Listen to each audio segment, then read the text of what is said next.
Grendel was a repurposed mining tug, held together by weld patches and stubbornness. Its crew, Captain Rowan, Engineer Velasquez, Pilot Lynn, and Comms Tech Juno, were 6 months into a salvage run through the dead zones between shipping lanes when the signal came through, weak, looping ancient. Mayday, mayday. This is the Halcyon Dream. We're adrift. Systems failing. Please help us. Juno checked the registry. The Halcyon Dream had vanished 31 years ago during a civilian deep space cruise near the edge of the Perseus Expanse. No wreckage, no survivors, just a cold case on the books. But now, her coordinates pulsed on Juno's monitor like a dying heartbeat. "Do we respond?" Lynn asked. The others looked to Roan. He didn't hesitate. "We're salvagers. That ship's a gold mine." They reached the Halcyon Dream 12 hours later. It drifted silently, no external damage, still lit by internal power. Docking was smooth, unnervingly easy.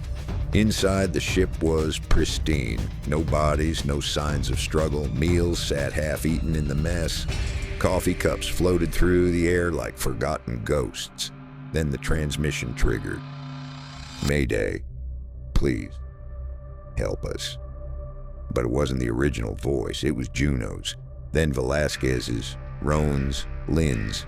Each iteration matched a member of the Grendel, distorted and desperate. "I didn't record that," Juno said, backing away from the terminal. Roan tapped his earpiece. "Check systems. Could be interference." But interference didn't explain what they found next. In the control room, data logs had been wiped clean.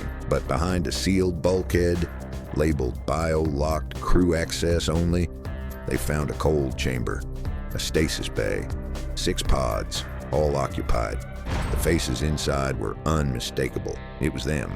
Roan's mouth went dry. "This is a prank, a derelict's AI glitching, using biometric scans to mimic us." "Then explain this," Velasquez said, holding up her wrist pad. "Biosignatures match. It's us. DNA, vitals, everything." The Grendel crew stood in silence, staring at their own preserved bodies, each still breathing slowly in cryo. "How's this possible?" whispered Lynn. The lights dimmed. A hum rose from the walls, vocal, wordless, a kind of chanting. Then with a hiss, one of the pods cracked open. Juno's duplicate stepped out. It opened its eyes and screamed. Not a human scream, something raw, ragged, like space itself tearing. The air pulsed with feedback. Lynn clutched her head, eyes rolling back. Velasquez vomited. Roan fired his pulse pistol, but the figure vanished before the bolt hit. Not moved, vanished. The ship began to shift. Corridors folded, rearranged.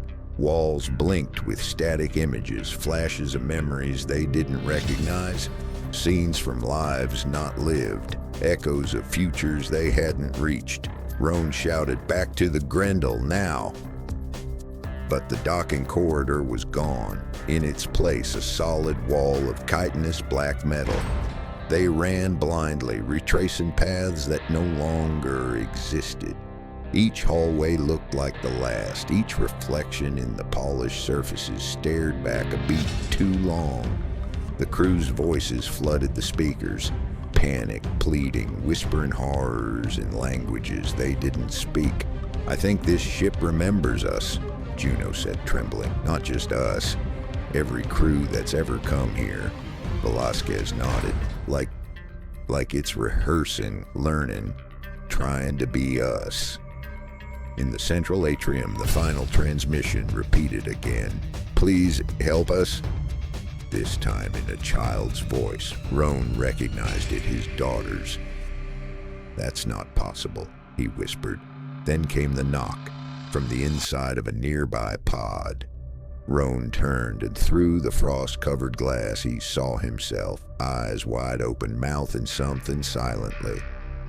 "Don't trust it," Juno muttered. "The ship, it's not a ship anymore. It's using the memories, wearing them." She raised her sidearm to the pod. Roan stopped her. "We have to warn others." "But how?"